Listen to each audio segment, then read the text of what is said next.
It's rocking and rolling, man. It's 6 o'clock, 9 o'clock for you. It is either, it's movie time is what it is, regardless of what time zone you're in. It's time for movie talk.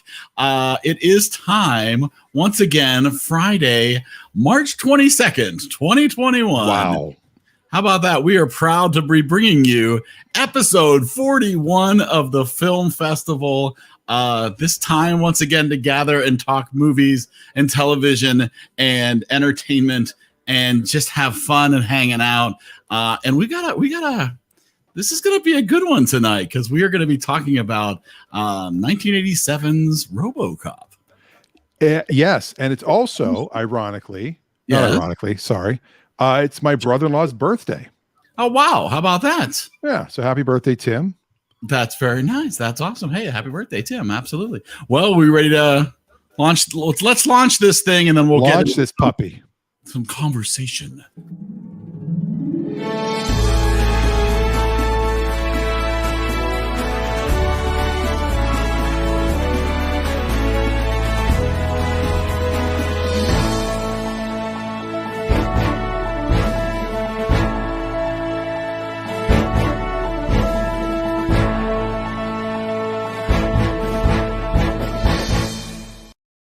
All right. Good evening, everybody.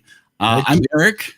I'm Dan. That's Dan, and this is the film festival. If you're EriDan. If you're on the podcast listening, you cannot join us. But if you have discovered us on YouTube tonight or Facebook Live and noticed, hey, what are those guys doing? You can actually be part of this. You can join in to the conversation and share your thoughts on this 1987. This is our first sci-fi fantasy geek show movie. It's our first one. It's not our first movie from the 80s. I would think the 80s probably no. The 80s might dominate our list of movies. I believe that the late 80s have dominated our list. You would have think that might have been when we were teenagers. But tonight, and later tonight, you will have an opportunity to suggest a movie potentially for next week. So this is a very interactive show. We're going to remind you throughout the night that you can join us at any time.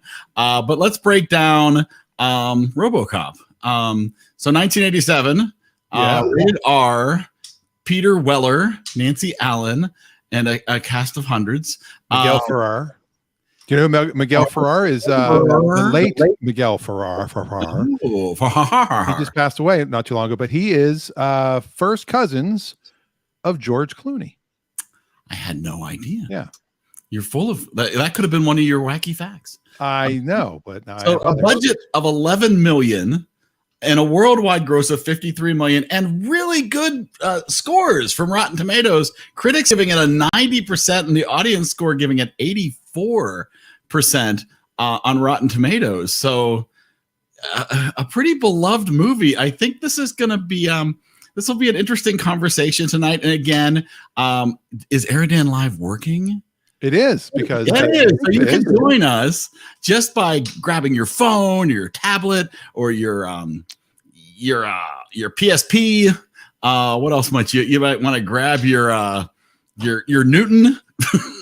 I grabbed my Newton once. You could grab that and you could dial up EriDanLive.com, and that's where you can join the conversation just the way Dave did. So let's say hi to Dave. I'm sorry, Dave. This conversation can serve no purpose anymore. Dave. There he is. Good evening. I felt I had to get in early since it was my movie that was chosen. Absolutely. To take the credit or the blame, however it falls. Whichever way it goes. I've got the sun setting right here. Yeah, you do. I can see it. Natural light. I got some good daylight light. saving time kicking in here. Wow. Those of us on this coast are not so fortunate. I usually don't have this window open. We did have a nice sunny day today. It was just long gone. Yes. Yeah, it is long past. So this movie, I did not bother asking you for a synopsis of this movie, even though you had chosen it, since it's all there in the title. Actually, ironically, the title was one of the more... Some of the people who didn't want to be associated with the project looked at the title and went, No. The title was just sort of off. It made it sound very B-movie, very cheesy, very Jean-Claude Van Damme-ish, time cop-ish type of thing. Well, and we'll have to talk about that. And so let's bring in the RoboCop himself. Let's say hi to Michael. All clear, Michael. It's safe to proceed. Hello, Michael. Getting to get my glasses. All right, new camera. How do I look? Good.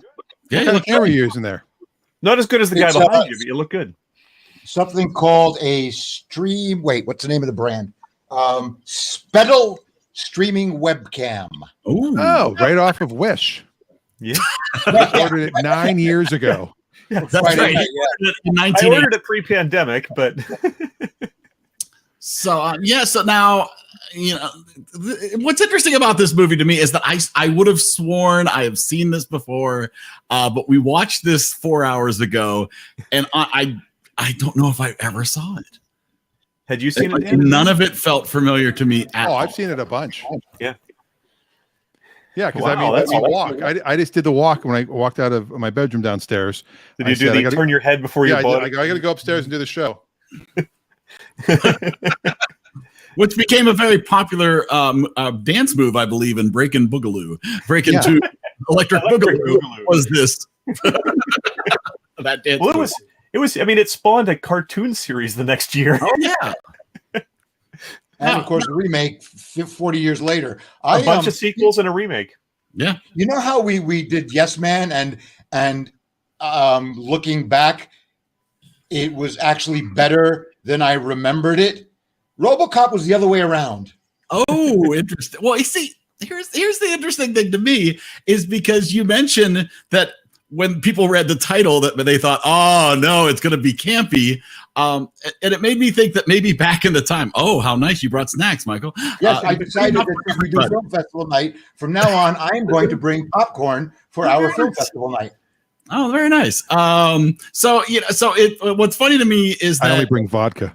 it whether it was viewed as campy back then, I think to enjoy this movie now, you have to accept it as being campy, because the effects obviously are very dated. Some of the dialogue feels a little cheeseball corny. Although I would argue that are throughout. I would argue the costume still holds up. I don't know. He's got quite a badonkadonk on him in the robo. Yeah, but I mean, you're trying to fit someone in a costume. That technology, unless you're going to CGI the whole thing, hasn't changed that much in 30 years. Well, that's what I was thinking. I was thinking, wouldn't it be interesting? And I know they did a reboot in 2014, which I have not watched. I watched the trailer of it. And I thought rebooting, and I thought I would like to see Jon Favreau take on RoboCop, right? Because there is a lot of similarities of what he did with Iron Man, what could have been done to RoboCop, and that you wouldn't, it would. The suit wouldn't distract you as much, Except that part of the deliberate design decision was, because as the movie took place in Detroit, was to make the suit very Detroit-esque. Like what if 70s or 80s Detroit car makers had designed a cyborg? Oh, I thought you meant they're going to make it so it's really bad at football. Well, to speak to the suit and the visuals, Verhoeven has a good eye. I mean, a lot of the stuff really, he framed it all really well. So, and the suit does look good. I agree. But going with what Eric said about the dialogue is way, way cliched. It's just, it was so bad. My ears started to hurt. Give an example. Oh, geez. There were so many. I didn't write any of them down, but there was a lot of you've got to see this right now, and we're gonna get the bad guy was such a typical bad guy, and I love Ronnie Cox, but I felt like he phoned it in. Now, however, Kurtwood Smith took this dialogue, took this poorly written stuff, and he was so good. And this might be the problem. Kurtwood Smith was so good with what he was given that it made the rest of it look even worse than it was. I almost felt that if he wasn't that good of an actor, the whole film would have felt like it was much better than it was.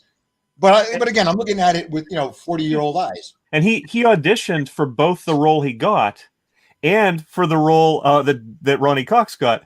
And the reason he was cast was because he reminded Verhoeven of Heinrich Himmler, his appearance, who Himmler, having grown up in World War II era Europe, that was like the personification of a villain for him. So it fit. Here was my problem with Kurtwood Smith. Is for me, he is always the dad from that 70s show. Waiting for him to bust out a dumbass.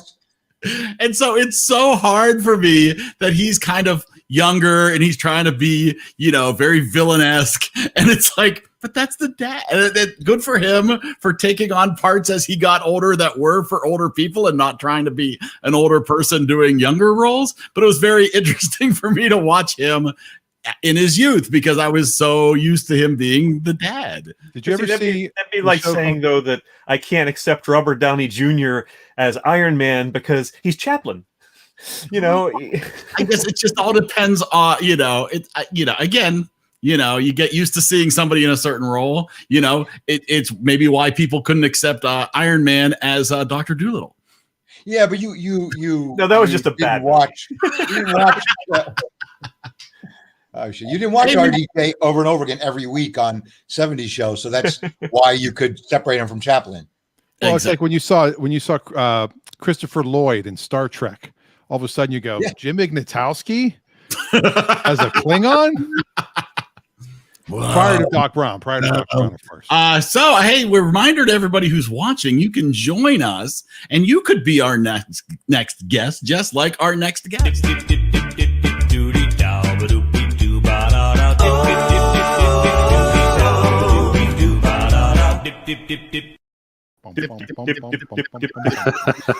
Gary, hey guys, it's Gary. Who gave you the inspiration for that song? He's been watching a little too much Sha Na Na. I can't imagine where that came from. So, Gary, welcome. Hi, this guys. is Gary's fourth appearance now on the EriDan stream. So he is almost. Next time you join us, you will officially get to be part of the 5 Timers Club. And the crowd goes wild. Okay, there you go. So maybe that's something to shoot for. That is something to live for. It's our loyalty program.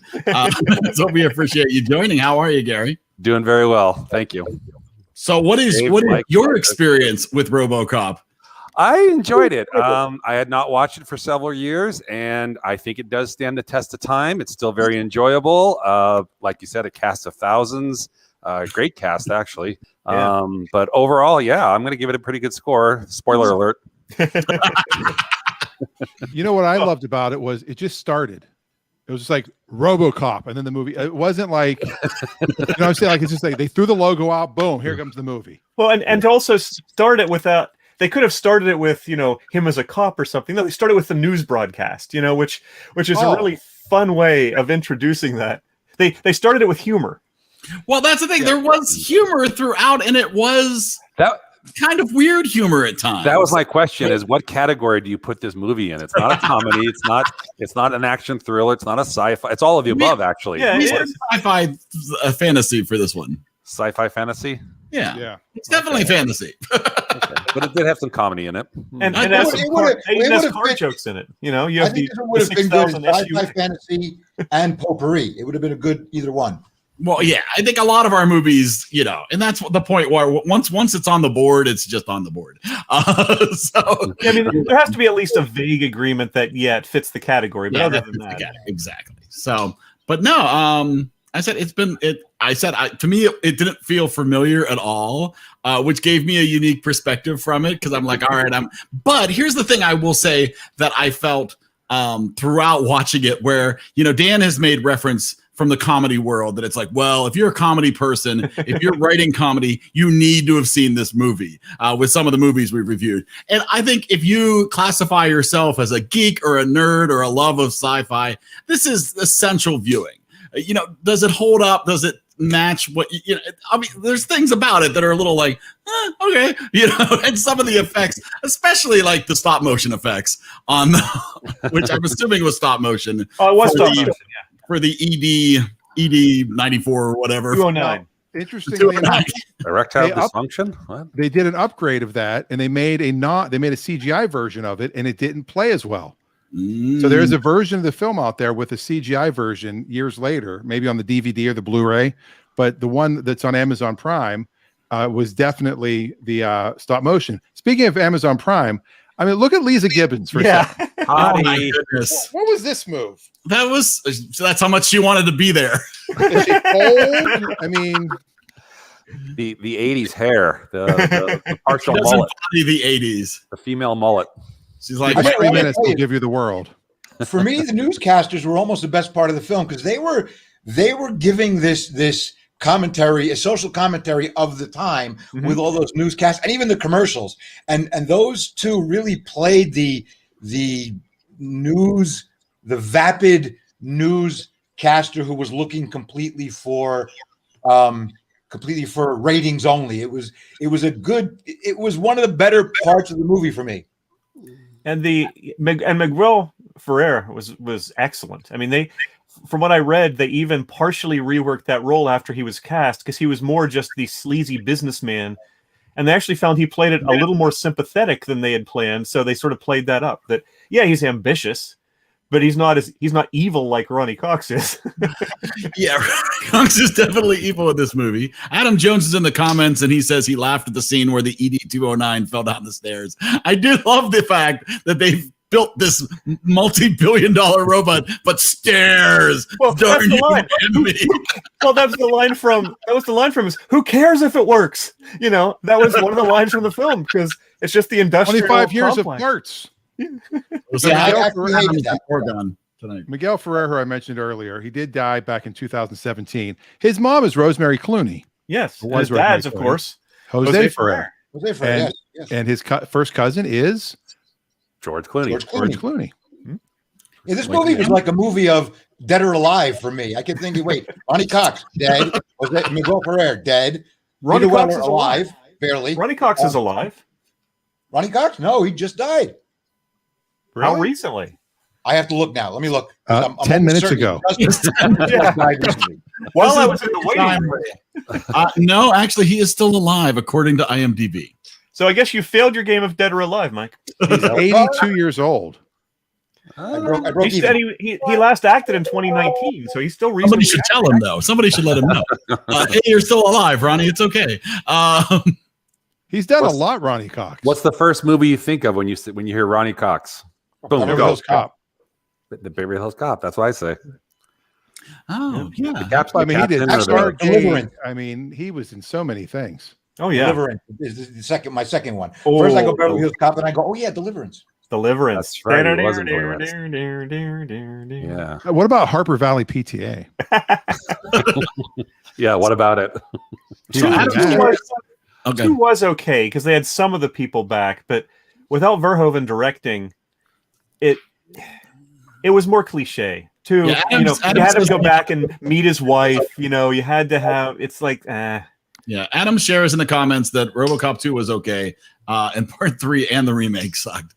The remake had great cast, though. You had Gary Oldman, you had Samuel L. Jackson, Michael Keaton. It was just Michael Keaton. It was like, wow, you know. I haven't watched it yet, but it's on my short list now to watch that. Mine too.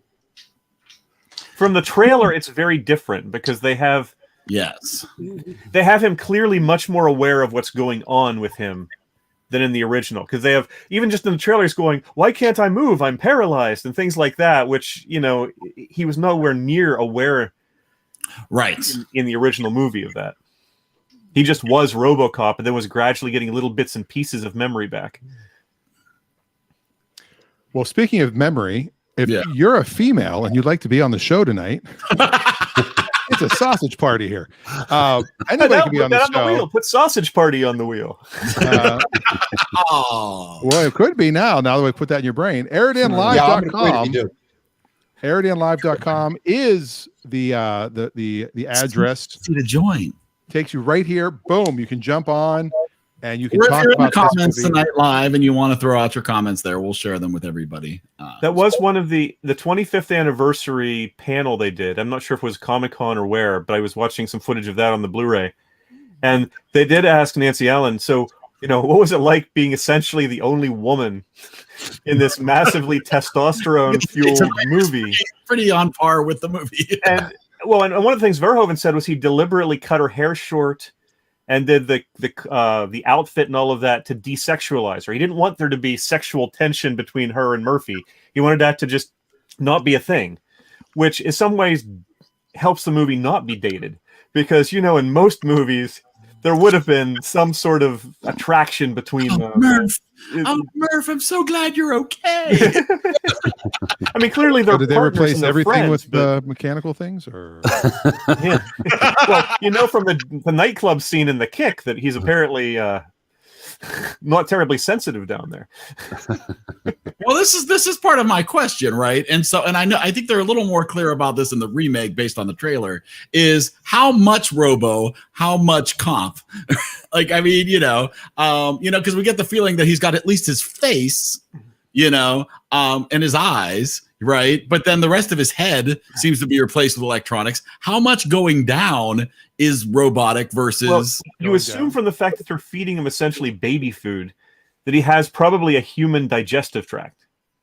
See, and I think that was a mistake. I think he should be all robot all the way down. Well, clearly, I mean, that's when they, lose the arm. I thought we agreed on full body prosthesis, so clearly his limbs are artificial. And clearly his head is 50-50 or something like that. The torso's the ambiguous part, yeah.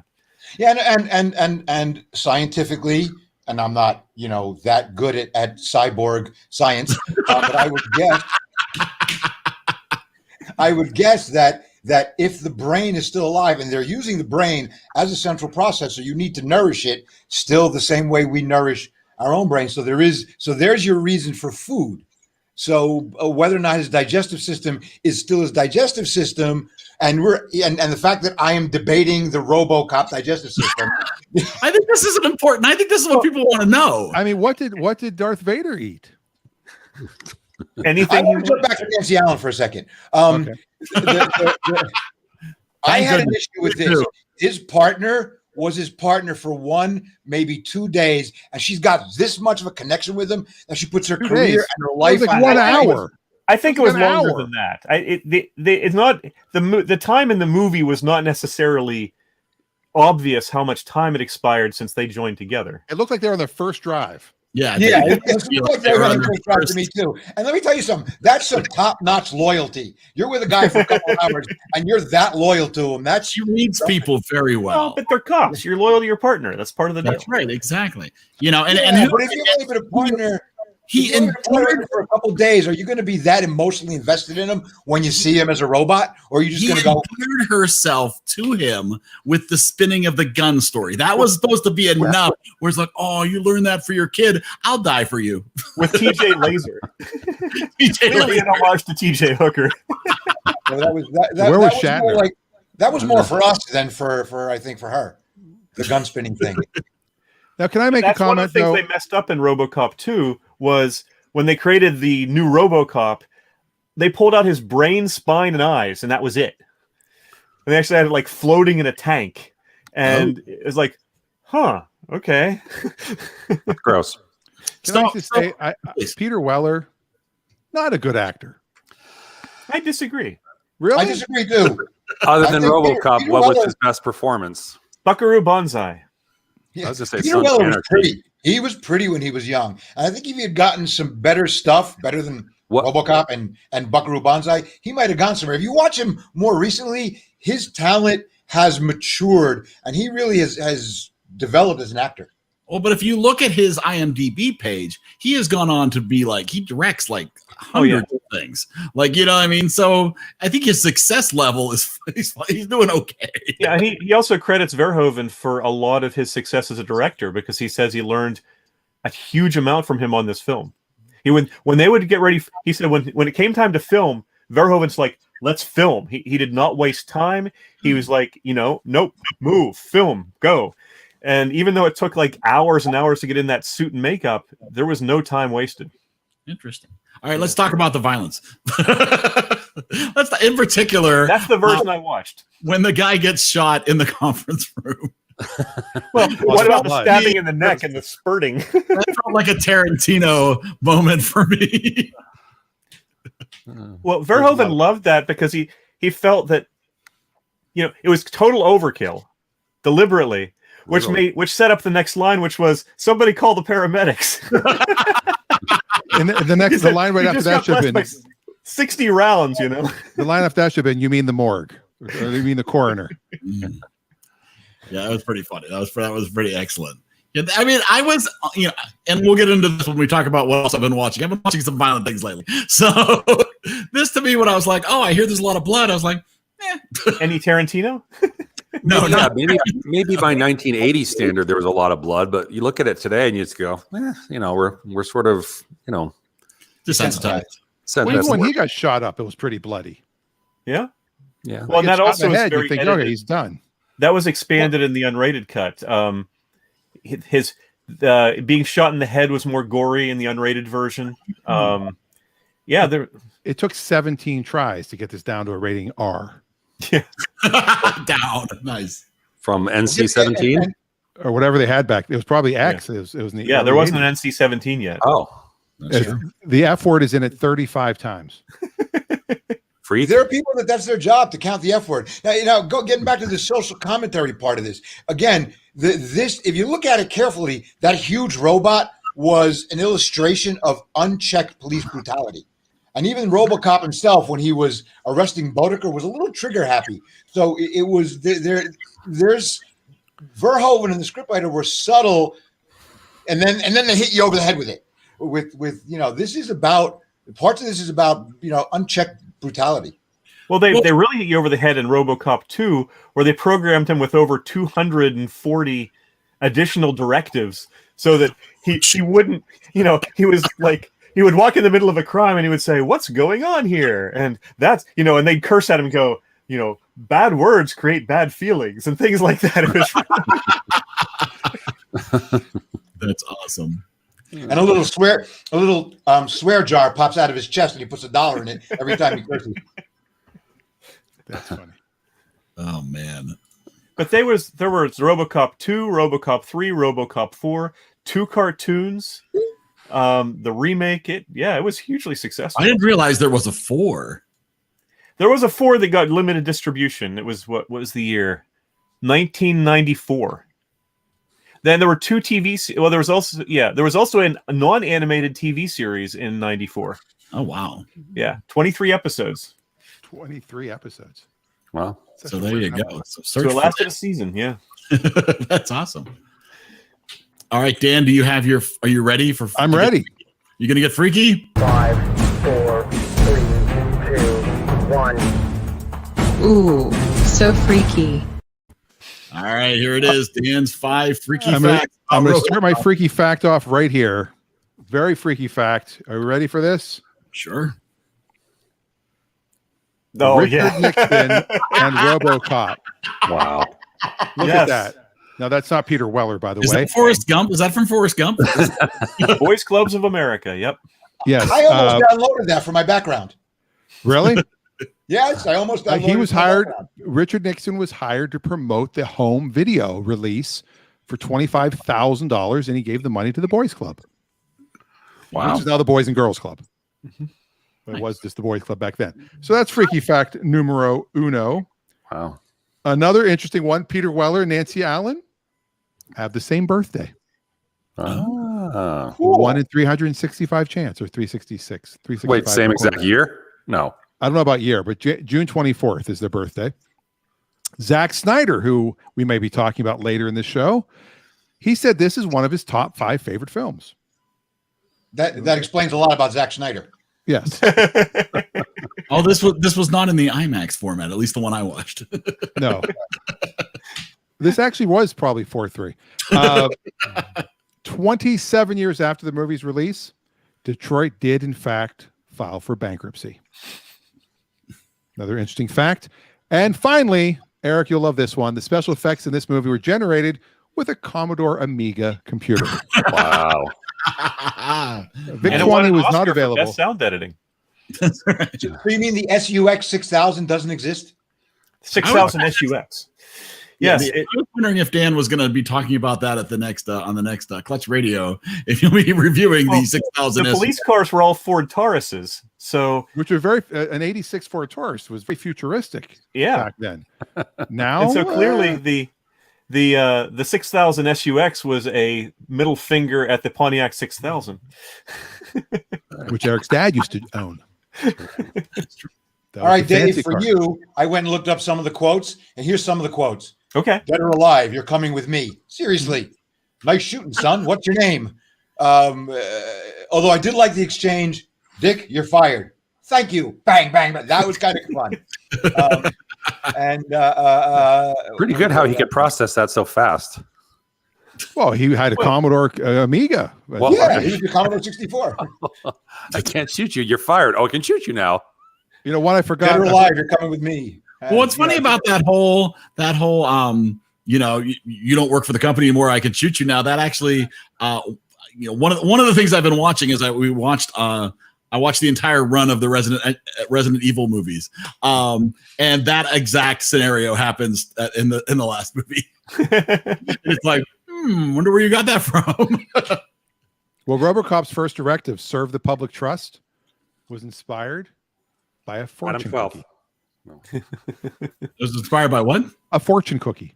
Oh, nice.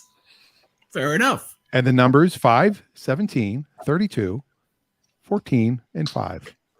5 was in there twice. All right. I think it might be time to rate the movie. All right. Let's get this thing started. The EriDan rating bot 6000 is now activated. Calculating. All right. I love the new graphic. Love it. You know, every once in a while we gotta update what we've got. So this is the time where we slap a number to this movie, and I will pull up. Let me grab the giant graphic of ratings of where we stand so far.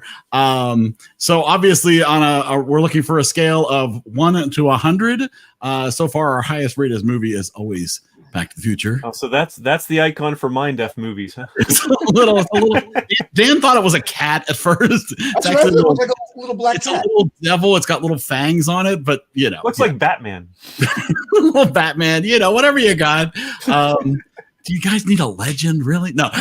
And so this is where we stand. So anywhere between Howard the Duck and a 41 or lower, if depending on how you felt about this movie.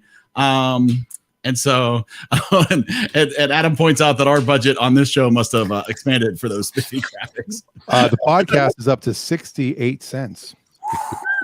Cumulative. Pretty amazing. Not per week, a cumulative. So, Dave, since this is your movie, would you like to go first? I'd be happy to go first. It is not a perfect movie by any means. There are some cheesy lines. I don't disagree with Mike. I don't think I found as many as Mike did, but I think he's spot on there. The special effects are somewhat dated, but I think they still work. I think the stop motion, for example, works because clearly the ED209 is intended to be humorous, and the stop motion almost emphasizes that. The stairs would not have been nearly as funny if it had been a smooth CGI. So, and I think Peter Weller does a fabulous job, actually. I think they had originally thought of a few other actors, and they realized they needed someone very thin who could not then look overly huge when the costume was on him. Yeah, that would be a problem. And the way he did the movement, you know, sometimes moved his head before the body, sometimes the body before the head, like they were totally independent. He did a tremendous job with that, I thought. He does an amazing robot dance. You know, the villains were over the top cheesy, no question, but that was intentional, I think. And the corporate guys were over the top greedy and evil, and I think again that was intentional. It was almost cartoon-like, which made it almost not surprising that a cartoon soon followed. But then you add in the social commentary and Verhoeven's tremendous eye for framing, as Mike said. I give it a 90. I really love this movie. Nice. Awesome. All right. Anybody want to follow that? Yeah, okay, because I'm going to. There are stuff I cannot forgive, and I cannot forgive cliche after cliche after cliche after cliche. Despite the fact that the movie was trying to be campy and trying to be satirical, parts of it were not. So, and I had this issue with one of our other movies where one of the comedies we did where it couldn't decide whether it wanted to be a broad comedy or a slapstick comedy, and this one is it missed a few notes for me. I love Weller. I do like that they tried to hit some social commentary, and Kurtwood Smith, and that was the problem. Kurtwood Smith was so good, he took down the rest of the film, and while the stairs scene was funny, the fact that you have some parts of it are so advanced scientifically and parts of it are not, made a problem for me in my looking at it. So I cannot be that generous with this film. I am only going to rate it a 54. Wow. Yeah, and here's why. After watching it this many years later, I'm going, I won't watch it again. I won't. I'm going to watch the remake because I will want to compare, but I won't watch it again. So I cannot rate it more than that. I'm sorry. Whereas I have the Criterion Collection version in my wish list on Amazon. Well, what's interesting, and I'll go next because I want to jump off of what Michael's saying is, as I said, to me, it didn't feel familiar. It didn't feel like, oh yeah, I'm watching this again because I remember it. Although I swear I've seen it before. Again, that whole part of my memory apparently was erased. Too many drugs in the 80s, man. It could be all of those drugs, absolutely. But it's the kind of movie that I realized you probably you probably enjoy it more with repeat viewings, because the things that the first time you see it, you go, oh my gosh, I can't believe how bad that is. The more times you'd watch it, you'd be like, oh, I get what they're doing. Oh, that's funny. Oh, and here comes this great part, or here comes this thing. And so now, again, I did not get a chance to experience that. I have not watched it multiple times since 5 o'clock this evening, but I did, so I did have, like, it felt very dated to me in a way, but I realized why people love it, why it gets the critic scores that it gets. And again, I think if you're going to count yourself among geek culture, you need to watch this movie. You need to know what these references are from. So while my score isn't with Dave's, it's not with Michael's, it's right in the middle. I'm going to give it a 72. And well, just to speak to that, Mike's handle, I'd buy that for $1. You hear that line? You do. I'd buy that for $1. Yeah, absolutely. Well, there's no doubt that it had some, like you said, I agree. It's a movie we all need to watch, especially if you're a geek. And but the other way around from what you said about the other way around from you said about the more viewings it gets better. For me, it went the other direction. For more viewings, it's going in. Interesting. Adam, I remember it much better than today. Adam in the comments gives it a 90 along with Dave. So I thought this would be an Adam kind of movie. All right. My turn? Yeah. Let's hear it. All right. So I agree with pretty much all of you. It is, at its heart, it's good versus evil.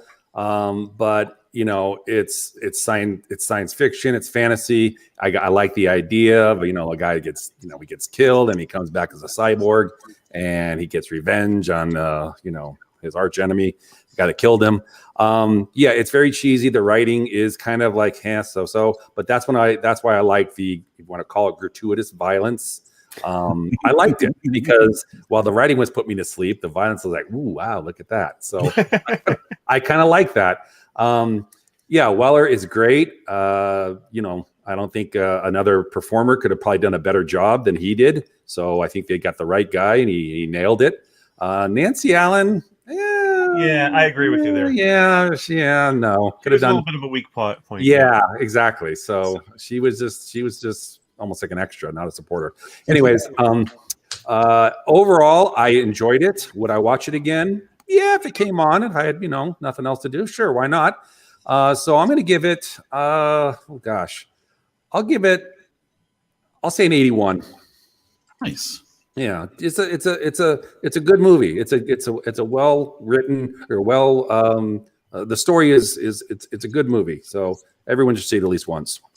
Agreed. So Peter Weller is 3 years older than Nancy Allen. Ah, she's 70. He's 73, but they do have the same birthday. I'm not sure of my score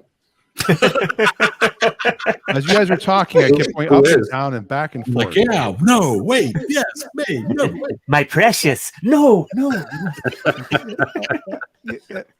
I do feel like Peter Weller as Murphy, bad actor. As RoboCop, he's a robot. So okay.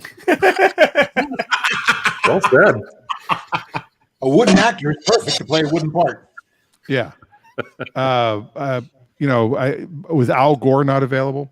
Anyway, how about that reference from the early 90s? But Martin Landau was. So pronounced Igor. Sorry. I'm going to give it. It's not a 90 to me, but it's also not a 58. I think it's in the 80s. I'm going to go 87, in fact. 1987, I think. Right? It was 87. I'm going to go 87. There you go. That's almost 90. No, actually, yeah, it was 87. Yep, the cartoon came out the next year. Yeah. Excellent. Now, if there is anybody in our comments who have not had a chance to throw out a score yet, you can feel free to do that. There's Dan's mother, who gives it an 84. Wow. Oh, that's for a violent film like that. That's impressive. Well, there was my mom texted me somebody named Rosenberg in the movie. That's extra points right there.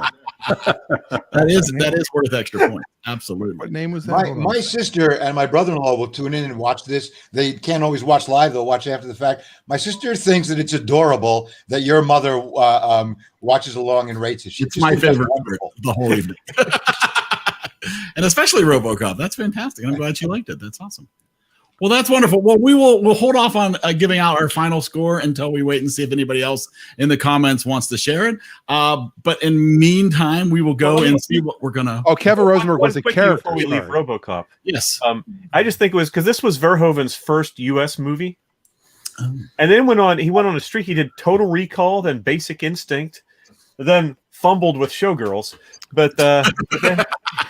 What? Then did Starship Troopers, which is a very odd movie, but still interesting. And yeah, it's absolutely he did okay. Yep. He's very influential. I mean, he does have a very distinct style, not quite as distinct maybe as a Tarantino or a Coen Brothers, but a very distinct style. You can often pick his movies out just by the look and feel of them. That is very true. Basic Instinct is a mind F movie. Is this your? There he is. Wow, unemployed person. That's right. She was not an actor. She was somebody that they interviewed. Nice. Or somebody. Is that a guy or a girl? That's a guy. It's Juan Epstein. Is that Robert Hedges?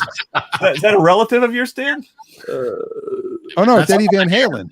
That's Eddie Van Halen. Wow. Who else could it be? When he still had his teeth. Yeah. Wow. Reframe too. Nice. Nicely done. That's great hair too. It is some amazing hair. That's fantastic. Runs in the family. All right. Are we ready to talk about what we're going to watch for next Monday? We will head over to the Wheels of Rita.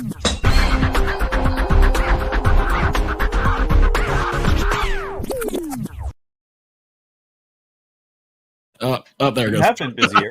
Eric's got some time. Yeah, no, I've had a little time. So, all right. So we are going to go. Well, I realize that since we now have multiple wheels, there's not just one wheel of reels. There are multiple wheels of reels. But we will be starting, of course, with our genre wheel, in which we are going to turn off the sci-fi and fantasy category to make sure that we have some variety. And let's shuffle up the movie list and see what genre we'll be in for next Monday. Oh, we're going back. We're going back to the dramas. Okay. We already have a populated wheel, at least. What's very true. Hopefully. Partially populated. By the way, Gary has been on me to watch a movie called The 25th Hour. So, Gary, this might be a good spot for you to put it on the wheel. I don't know if that's serious drama or I'm not sure what to put. You guys seen that movie? It's just 25th Hour, not the. I've never seen that one before. Oh, it's a great movie. It's a Spike Lee movie. Yeah, Ed Norton. Not a Spike Jones movie. Thanks, Michael. I appreciate you updating your background. Thank you. Well, now we're just on one of the wheels, so you should be okay right now. So here we are. We have our drama wheel, and so I was going to suggest that, people will have the option to suggest one new movie for this week, or you could duplicate a spot that's for a movie that's already on the wheel. If you're super excited to see one of the movies that's up there and you'd like to add a second vote for that movie, you can do that instead. So either a new movie or a movie that's already on the wheel. Dave? I'm putting up Marty. Ooh, good choice. And run for it, Marty. Marty McFly. I just watched that recently. Great movie. Nice. Adam Jones is putting up The Green Mile. Ooh, our second Stephen King one on there. Michael? Come back to me. Gary?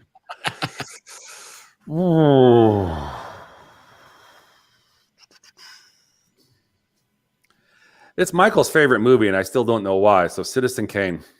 You still don't know why? That was on my list for today. Don't know why it's his favorite movie. I've known Michael for 10 years. That's why I don't know. Yeah. So in other words, I'm putting it up there in hopes that we'll pick it. So I'll have to watch it, and then maybe I'll have to watch it. Maybe you can watch it. Oh boy, Dave's a huge fan too. Make him, I'm stepping on. Well, I'm a huge Orson Welles fan in general. I mean, his movies are often flawed, but they're brilliant. And it's not that Citizen Kane is my favorite movie. I think Citizen Kane is the most important movie for a cinephile to watch, because so many films following have taken inspiration from that film. That's why I like it so much. It's not my favorite. My favorite is actually The Godfather. So I think I'm going to put now. Can we put The Godfather 1 and 2 together, or that's an awful lot of viewing there? That's a lot. A lot of hours. That would have to be That's like 6 hours of viewing. All right, in that case, I'm going to change it to 12 Angry Men.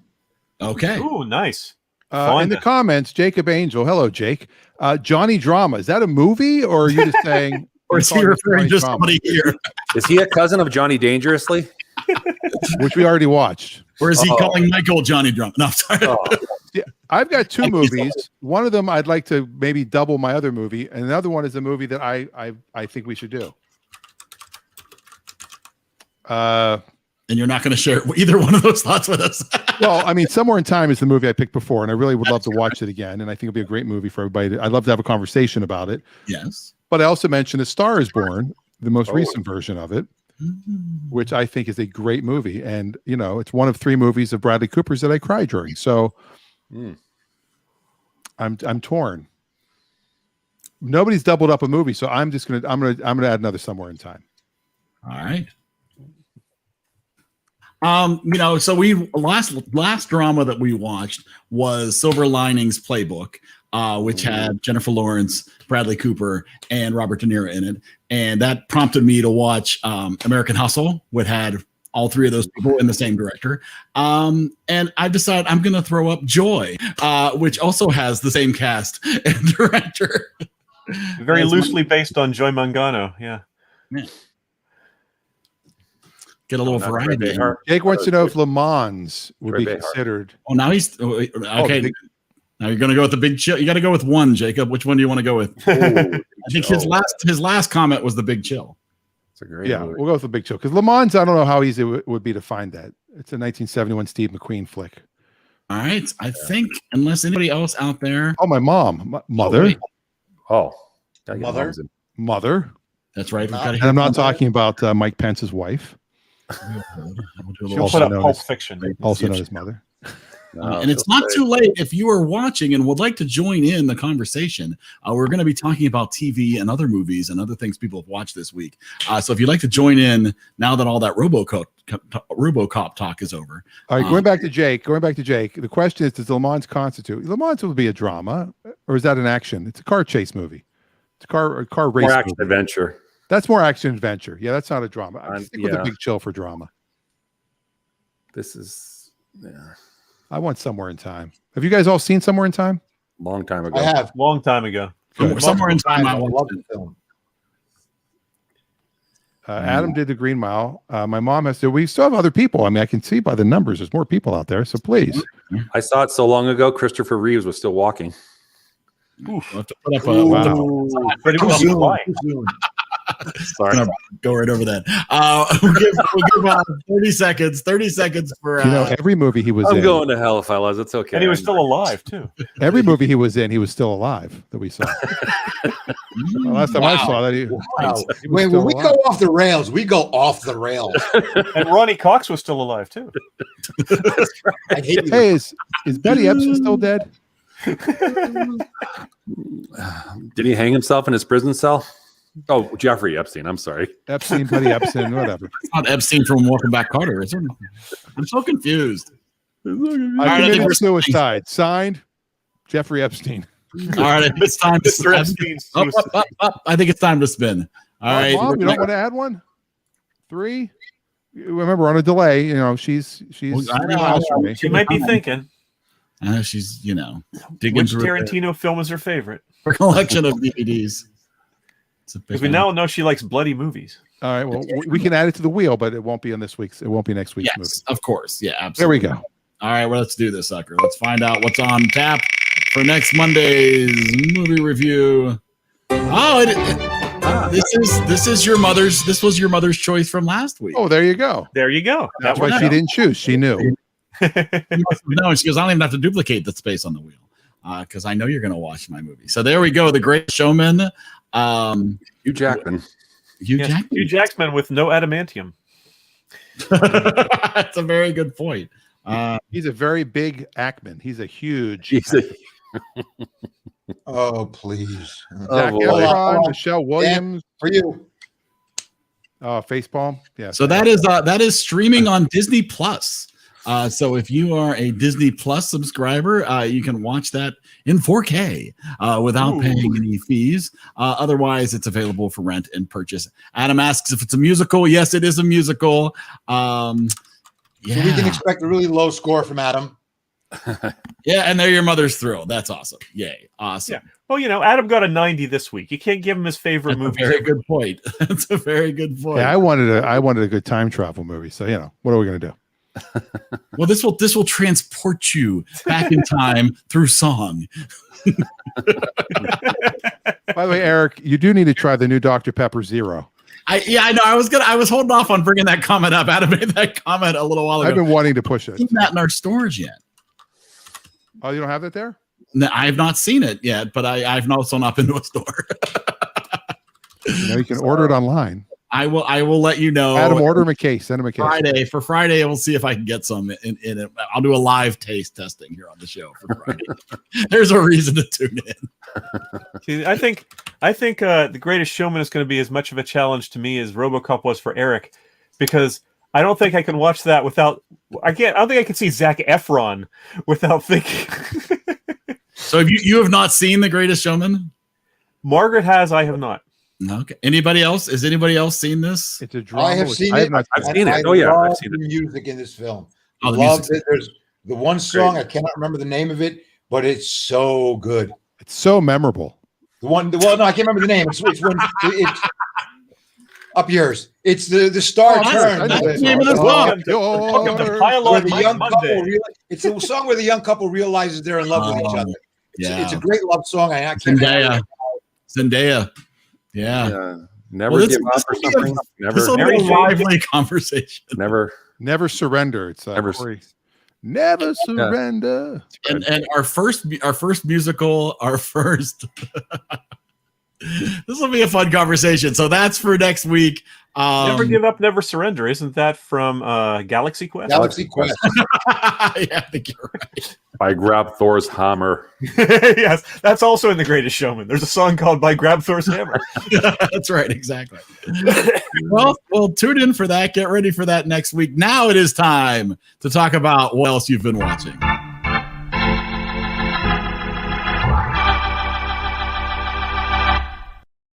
I'd like to start it off if you don't mind. Oh, please do. I want to go last because I have clips. And if we're getting booted for my clips, I want to be the last one. Absolutely. So I started watching a show. I used to love the show Fringe. On Fringe. Sorry, with a fringe on top. Yes, I used to love the show Fringe, and I just started watching. It was a J.J. Abrams show, but a lot of the guys that produced that also produced this show. Excuse me. And I was a little confused because I'm waiting for the bris to happen because it's called the bris. The bris. And there's been no bris. And I just don't know. It's called Debris. It's actually got a really good story. And this is on Peacock? This is on NBC. It's an NBC show. But yes, it's available on Peacock. Nice. Basically, I think 3 years ago, they found an exploded spaceship, like fragments of a spaceship out in space in the solar system. And 6 months ago, a piece of it started falling to Earth. These little individual pieces, if you touch it, something can happen. And it's causing this weird stuff. So it's kind of X-Files-ish and Lost-ish and Fringe-ish. It's a lot of ish. Eureka-ish? Eureka-ish. Enjoyable-ish. Warehouse 19-ish. A lot of ish. We're going to find out. Well-made-ish. I do like it. I've been watching that as well as Superman and Lois. Those are the two shows the two new shows I've been watching a lot of old stuff. And your opinion of the Superman and Lois? Are you still in? Love it. It is the best show on the CW. Wow. Period. End of story. Good. I'm enjoying it. Best show on the CW. Okay. Oh, it's like having a nice. I've said it's the nicest trailer. High praise indeed. It's like the best baseball team in Pittsburgh. That's the nicest trailer in the trailer park. As Michael would say, this is the best RoboCop movie.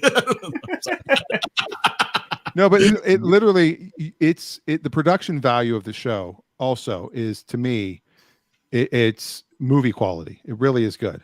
I agree.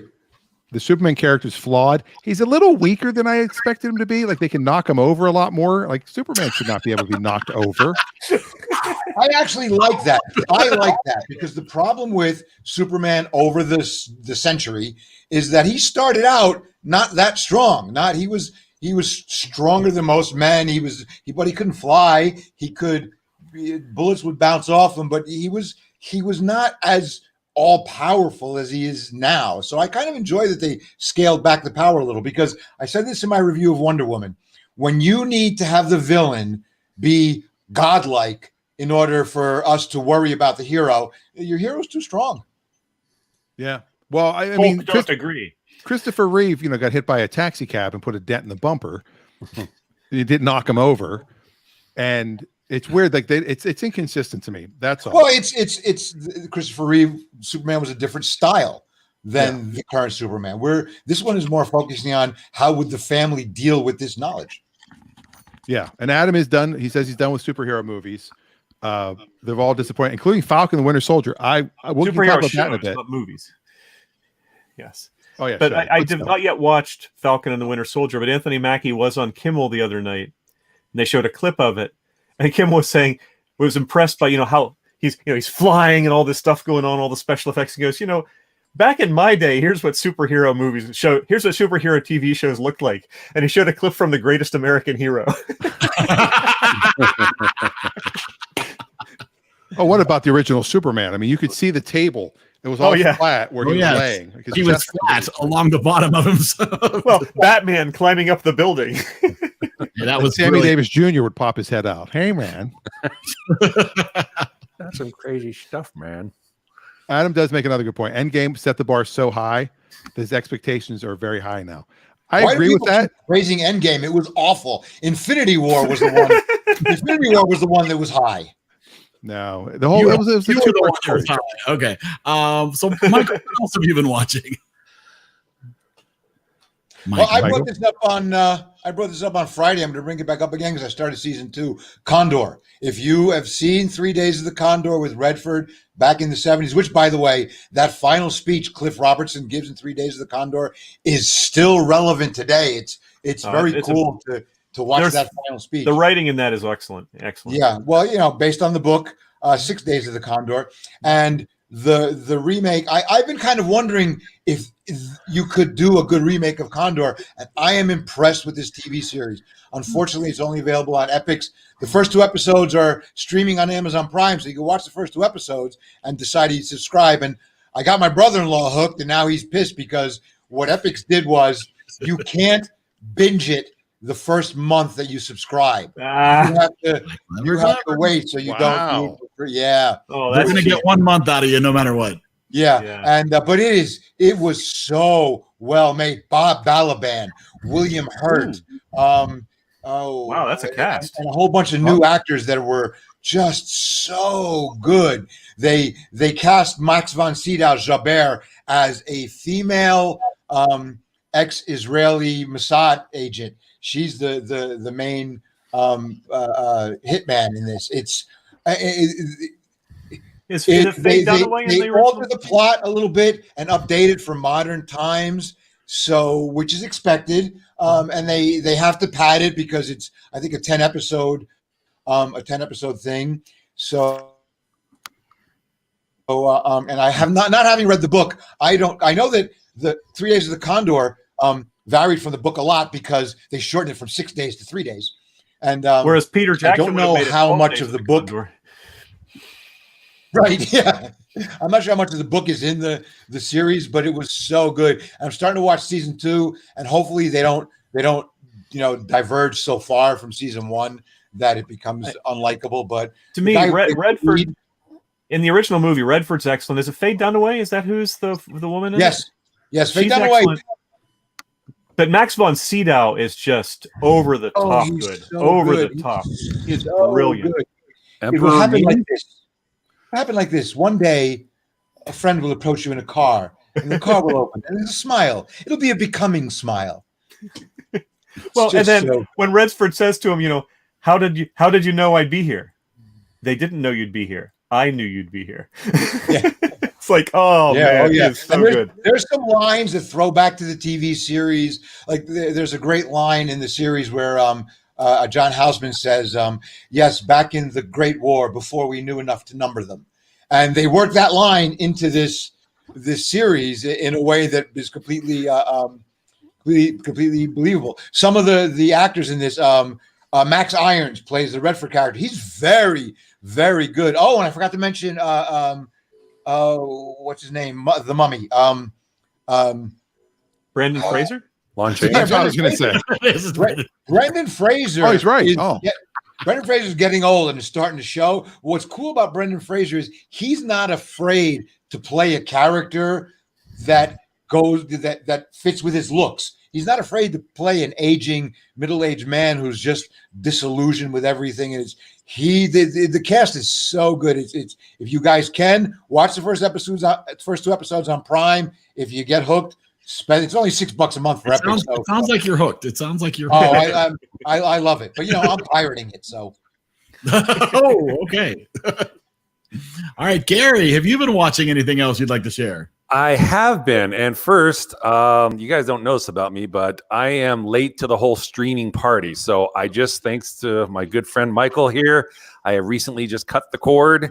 And I'm now getting stuff that, you guys probably all watched 10 years ago. So having said all that, I just finished Queen's Gambit. Was excellent. I like that. I started Orange is the New Black. I'm 1 season into it, and I'm not a fan. So please tell me, does it get better? I started, never finished it. It does. I'm bored. It's very boring. So I think I'm going to give up on that. You're talking about the Trump administration? Trump never did anything black. Come on. That would be Orange is the New Racist, the Trump administration. All right. Well, because he replaced Obama. So that's the thing I wanted to talk about with you fine gentlemen, because I tried talking with Mr. Menza and he doesn't like documentaries, is I stumbled upon, and you're all Woody Allen fans too, so I think. So I know you're going to come across with very skewed opinions. But I saw Allen versus Pharaoh. It's a 4-part series on HBO. And I knew of just the whole him and Soon Yi, the 21-year-old, his now wife. I knew all of that. We all knew that. I didn't realize how sick and twisted this story was. Do you know? I'm familiar with the story. Did you watch the series? I have not watched the series. I'm relatively familiar with the story. Michael won't watch it because he doesn't watch documentaries. I want to talk to somebody who's watched this because I have one question. Why isn't this human being not in jail? Because it's a he said, she said situation. I mean, who are you? You have to believe someone and disbelieve someone else, and that's very difficult for a court of law to do without. The Attorney General of the state of Connecticut said there was enough evidence to prosecute this man, and then suddenly a week later the case gets thrown out. And her brother said why did he do it? Yeah, he's the Attorney General. I read in Woody Allen's book that he just came out with last year. And so I got his side of the story. I've not got her side of the story yet. Wow. But there are 3 sides of every story. There's his side, her side, and the truth. Mm. And so how about the story of a 7-year-old little girl?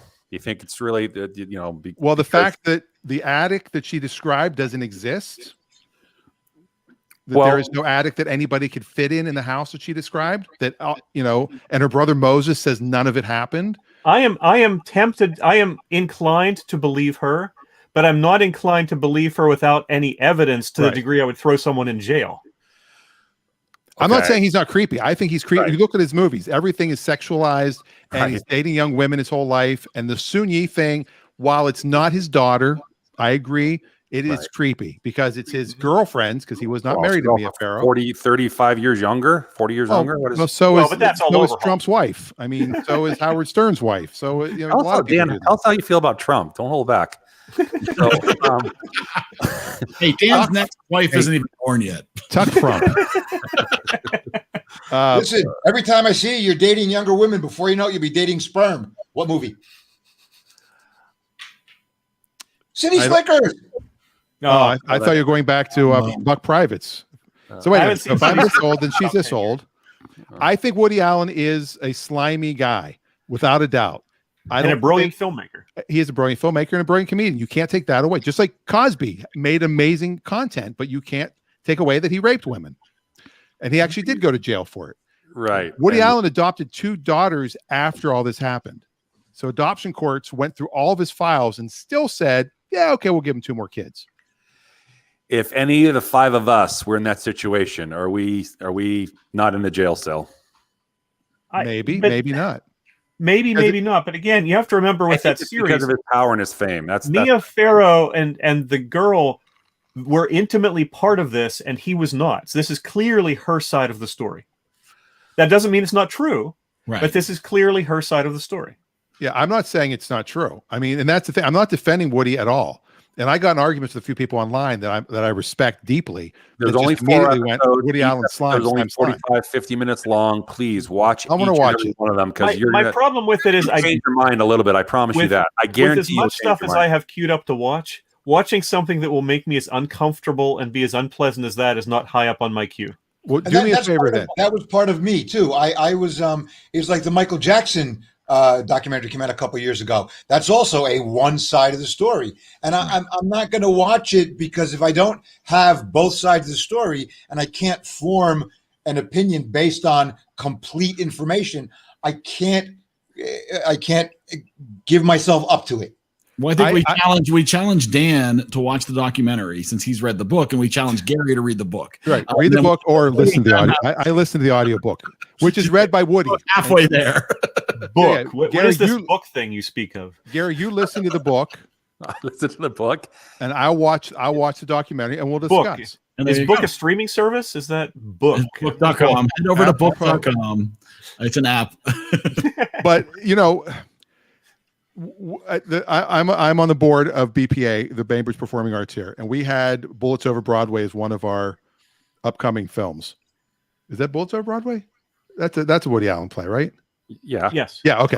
We had that as one of our upcoming plays. Oh, and Broadway Danny Rose. Bullets Over Broadway. Isn't that Neil Simon? Chaz Palminteri was in the movie version, wasn't he? Okay.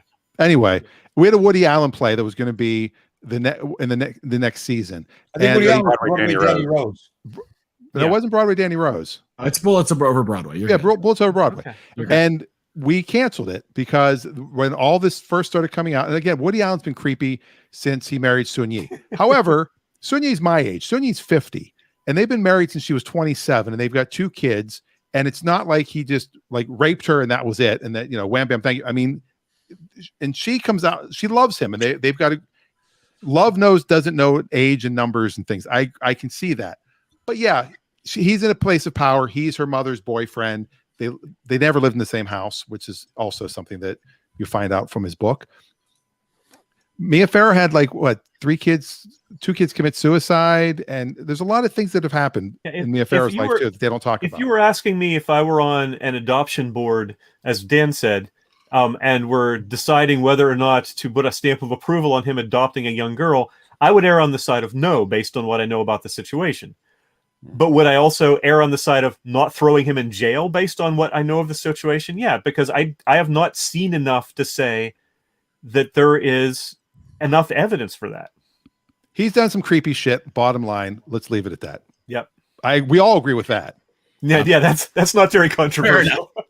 Yeah, but does anybody have anything else that they've Before watched? the documentary on HBO, I was neutral. Yes, he was creepy, but then after I watched that, I just said, "This is disgusting." It disgusted me. Well, but that's not surprising. You were neutral, then you heard one side of the story, and now you're shifted to that side. Well, it's more than one side. It's, in other words, he does speak, and they have phone recordings. Well, they have clips of things he said in the past, but he was not involved in the production of this documentary. He was asked to be, and he declined. Exactly, because he knew that she was creepy and he's guilty. Yeah, he's not going to get a fair shake in this. All right, so let's move on from Woody Allen and talk instead. Anybody else have anything else, just in case I get us? I've been watching a bunch of Woody Allen. No, that's my favorite. I'll tell you what I tell you. I've again going back to work. I've been working on my pilot, so I've been watching a lot of pilots again.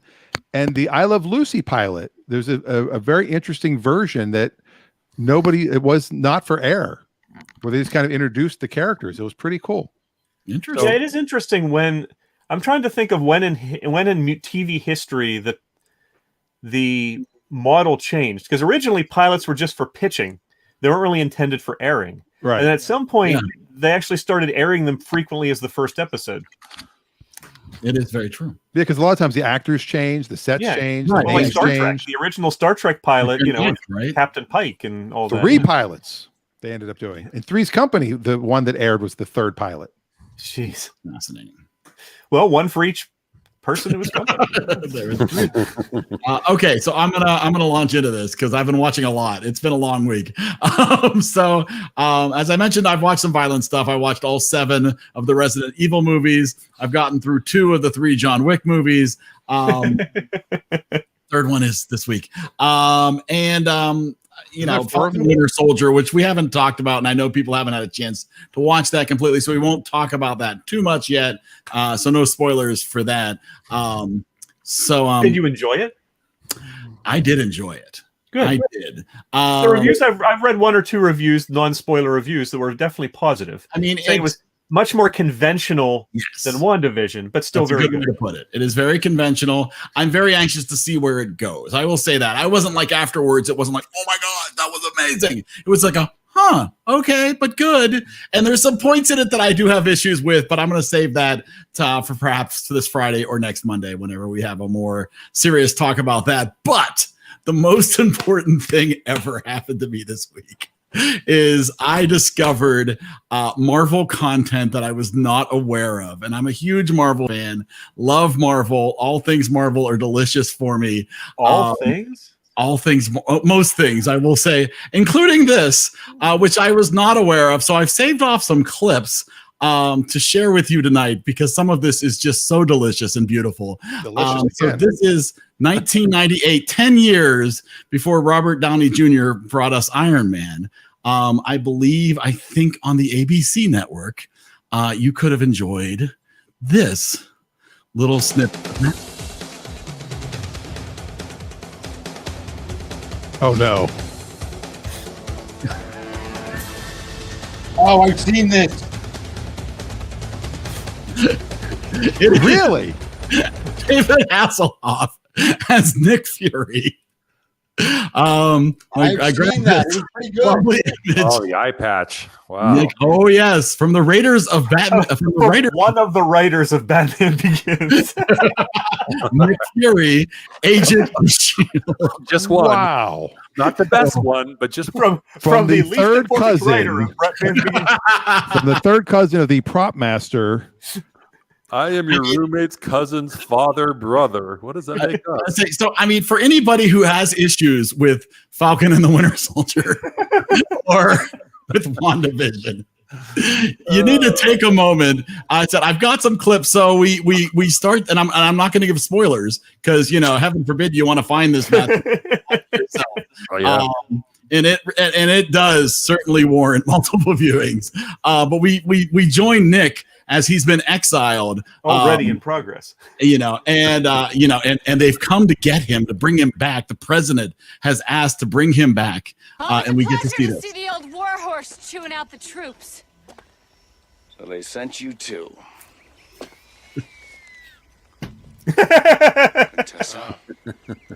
Tessa Valentino de Allegra Fontaine.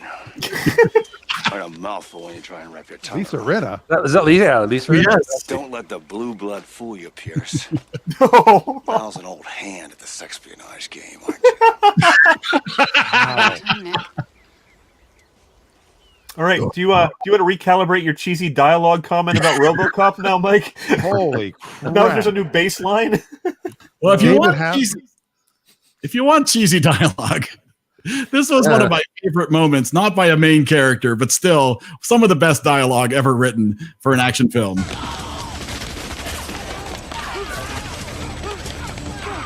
I'm glad we have subtitles. Oh, it's COVID. Let us rock and let us roll. Oh boy. Oh wow. That's like let us rock. That's right up there with They Live. That's like every hair band in the 80s mantra. That's like Roddy Piper in They Live, We're not going to take it gas and chew gum. I'm all out of gum. So what we were seeing there was the bad guys, who is led by the daughter of Baron von Strucker, who we see later in the Marvel universe. He is frozen, but his daughter is out to get revenge on Nick Fury. Was that his frozen corpse then being carried out in the? That was what they were in to get. They were weird sarcophagus there. And I won't give away too much of the plot. Oh yeah, the spoilers. There were reasons they wanted to get, and so our evil. His daughter is out to get Nick Fury, and so in our next scene, we get to see a little of her out to get Nick. Oh boy! Oh yeah.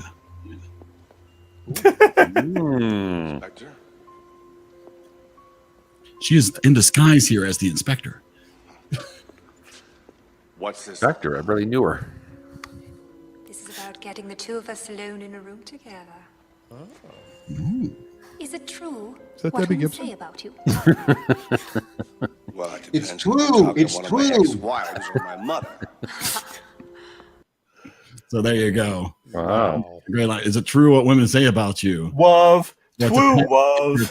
About one of my ex-wives or my mother. Hasselhoff looks great, but he still can't act. But he looks great. I mean, when he put the stogie in his mouth, like. Oh yeah.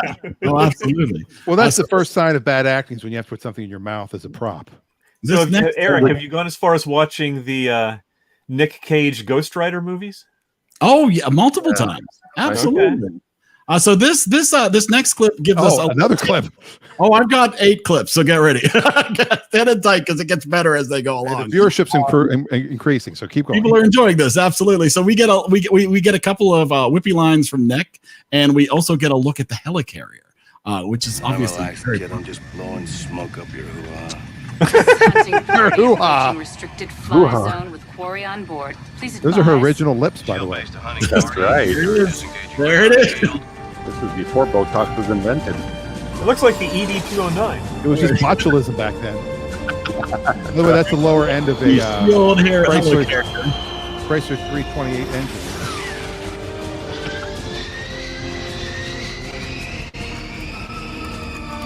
All right, so there we go. There we have a look at the helicarrier. Just a couple of more here. So, when we see her seducing Nick, she successfully poisons Nick, which of course motivates Nick to come and get some revenge because he's been poisoned. And we get some amazing dialogue here from this. If we could get a sample of her blood, we might be able to synthesize an anti-serum. Consider it done. No way, Nicholas. I'm confining you to the infirmary. Physical exertion will only accelerate the effects of Gates, I did not intend to spend the last few hours of my life on this planet in the helicarrier sickbay.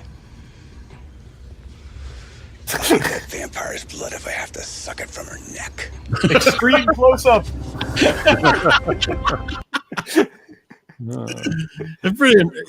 This is acting. This is acting. It's getting really close. Getting really close. Okay, I got two more, and then I promise I'll stop. I just have to say, I was so worried about my acting when we shot the pilot the other day. I'm not worried anymore. I'm better than David Hasselhoff. I'm going to leave it at that. Let me just say that honestly, I pulled out 8 clips. The entire movie is exactly like this. Every line is so good. I have to watch this movie. Our evil villainess sends a message to Shield via a robot. RoboCop comes and delivers a message, but her delivery mechanism is quite unique. Oh no.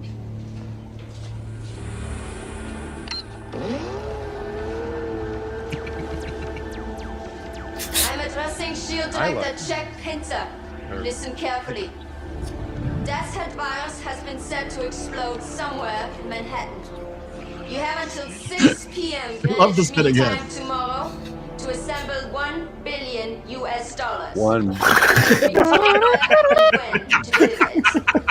Any attempts to Great bomb minds. Manhattan Absolutely. will result in the immediate release of the virus. Oh, this is how Corona happened. No doubt. This is As to totally the seriousness of your situation, we will See, Dan, it wasn't demonstrate Trump's the fault. effectiveness of our virus within He wouldn't give him the $1 billion. Rest assured. Of course not. He's never Against paid a anybody. force such as ours, there is no There's the protection. line. Against Hydra, there is no shield. That disembodied head. This message will self-destruct in 5 seconds. Remember scanners? Nobody moves. Nobody moved. No. Like that, it's happened every day. Just another day. Okay, I'm gonna make a statement here. Menza, you'll agree with me. The extras are horrible in this. Yeah. Even the extras are bad actors. What's its IMDb rating? Yeah, get anyway? better quality extras, That's a whatever. great question. I don't know what I don't even know if it's listed on IMDb. Oh, I'm sure it's listed. All right, and we've got one last quip from Nick Fury towards the very end. Toward the end of the movie, when we get to see her Don't worry dad. about it, kid. You know he's even uglier than I remember. You're frozen pop sicko. Get it? Pop sicko. You know that's the problem with the Third Reich. No sense of humor. What's wrong with Germans in general, isn't it? What was the Robin Williams line? Robin Williams said that he was being interviewed over in Germany, and they said, "Why is there no funny Germans?" He said, "Because you killed them all." Man. Too soon? IMDb Sorry. 3.7. It's too soon. It's still too soon. What is the rating? 3.7. I mean, you want camp. If you're looking for camp, it's a 90-minute experience. And it's smooth like butter. I have never watched, but I have seen clips from, because Conan used to show them, the 1979 Captain America TV movie. Oh, I've seen it. That one, I've not seen it. I have not seen it. Apparently Mike has. I have seen it. Is it as bad as the pictures make it look? It is bad. Bad. Wow. I have also seen the 1940s serialized Captain America movies. Ooh. Oh, Adam says this was intended as a backdoor pilot. Because it does end on a cliffhanger. It was a backdoor something anyway. There wasn't a front door pilot, and the fact that you have to repeat the popsicle joke. I'm walking on air. There wasn't a mid-credit scene, but there was like a little cliffhanger towards the very end. So yeah, it honestly it was easier to watch than some of the movies we've watched here. It's a laugh riot. Probably better than Jacob's Ladder. I said I enjoyed it for what it was, and it's terrible, but it's awesomely terrible. And so, Eric, this came out on a scale of 1 to 100. Eric, what would you? I would like a solid 82. Wow. Did he say 8.2? I would watch it again, and I will watch it again. Honestly, it's just so unbelievably terrible. By comparison, like I said, it's a 3.7 on IMDb. The 1979 Captain America movie is a 3.6, 0.1 below it. I think if this was some random actor instead of Hasselhoff, probably wouldn't have been as enjoyable. Yeah. Hasselhoff, he's just all in. He is all in with all of the dialogue. It's fantastic. You do have the Hoff going for you there. There's no question. This was released on DVD on September 30th of 2008, exclusively at Best Buy stores. Oh, wow. You couldn't get They're it the only anywhere ones else. who would carry it. Yeah. Actually, the only reason I know about this is that Lisa Rinna posted a photo of the cover art on her Instagram, and my wife saw it because she follows Lisa Rinna on Instagram. Oh, jeez, who doesn't? So yeah, that was how I was found out about this masterpiece of cinema. I mean, look at that. He's the last superhero. He's all in. He's all in. I mean, but he's not the last action hero. That's a different movie. That is very true. That would be. So this is all post Baywatch, post Knight Rider, pre drunk on the floor with French fries. Well, and if the hope was that this could lead off into a series, you know, I mean, TV movie. He was in his late 40s at this point, giving his $6 million budget. $1 million. $6 million budget. $6 million budget. Whoa, Steve Austin, filmmaker. Barely alive. We can rebuild it. We have the technology. I would encourage you to watch. We can recast it, make it better than it was. Hydra threatens to attack Manhattan with the virus, barring payment of $1 billion. Okay, and this is where all it says in the script is giant floating head. Yeah, though the technology of her head was pretty good. I will say, just not I don't have a clip of this one, but at one point, he goes under the patch and pulls out his other eye that is in fact a bomb that he uses to escape from a room. Oh my! I'm just saying, this movie keeps giving and giving. Well, if you watch The Last Action Hero, since when it was brought up, Charles Dance has a glass eye that's a bomb, then another one that's a bomb. I'm trying to figure out, why are you carrying so many bombs in your head? It's just. Well, that's better than where Dustin Hoffman carried his spare glasses in Papillon. Oh, is it the same place that Christopher Walken kept that watch? Pulp Fiction. Yeah, sure. All right. Well, I think that's a good time to end the show. We're 90 minutes in. I don't think we got booted, so I think we're okay. So we will remind you to join us on Friday night for. Got to work. Dan's got controversial topics. I do have some things I want to talk about. I also I got a new mask that is that a Bane mask? That's it looks like a Bane mask. That's what I said. My friend who was one of our extras the other night at the restaurant, he's wearing this, and this is the new technology. Like the whole time I'm looking, going, what kind of mask is that? Like watching him. So we had a break. I go, hey, text me the link to that. What is that? And it's really good. But here's the best part. The best part is my glasses don't steam up. Dave, you might like this. Michael, you might like this. When he first demoed to me, he was breathing much slowly. I thought he was doing a Darth Vader impersonation. Luke. No, I am your father. I mean, it's not perfect, and it's vagina. It's vagina-esque. It looks very Mad Max-ish, actually. Like you should be strapped to the front of a semi. But it has like a plastic thing inside. And if you notice, they're hexagons. Oh. So it might be from WandaVision. I'm not sure. But there's a filter that can go for 50 hours. Or a 1970s Avalon Hill game. That too. This is made out of silicon, so you can put it in your dishwasher, or you can boil it to clean it. It's a pretty nice thing. They're like $20 or $25. You can use it as a sports cup. You can. Oh my God, that's what this is. Oh, I got the wrong thing. No wonder it smelled and tasted so weird. And on that note, tain't that wonderful? Oh man! All right, so next week, we'll be watching The Greatest Showman. Just like that, you can listen to the soundtrack too after you're done watching the movie.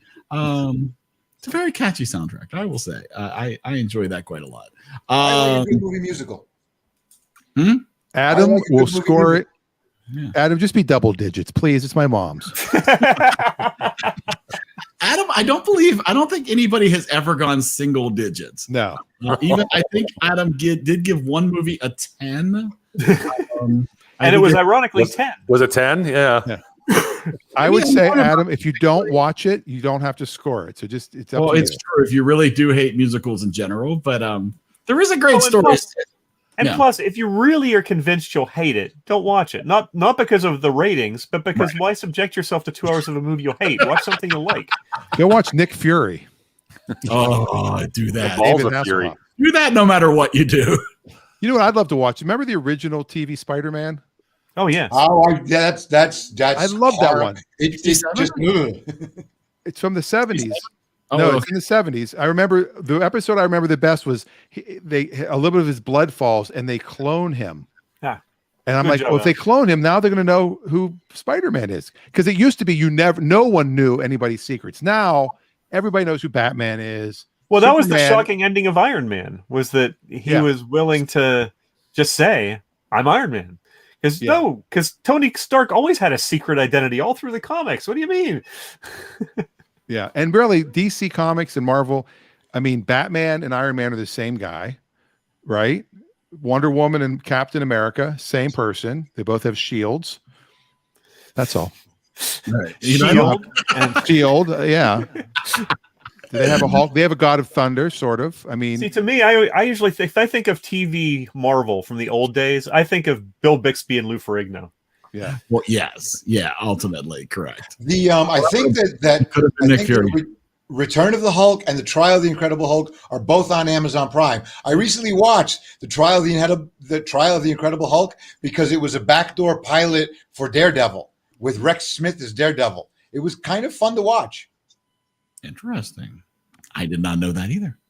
So there's tons of Marvel TV content out there you can watch for this week. I will share where RoboCop ended up. It ended up with a 79.71. Ooh, wow. Which brings it all the way to the first column. For now, not for long. Spaceballs.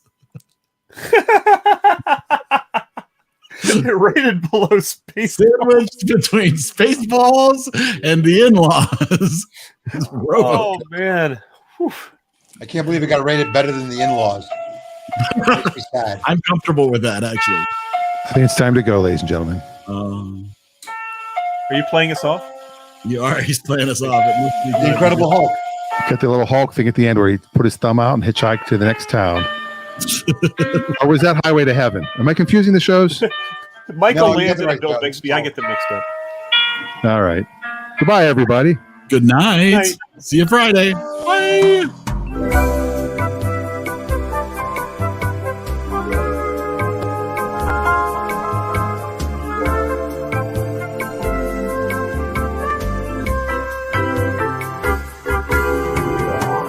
Goodbye.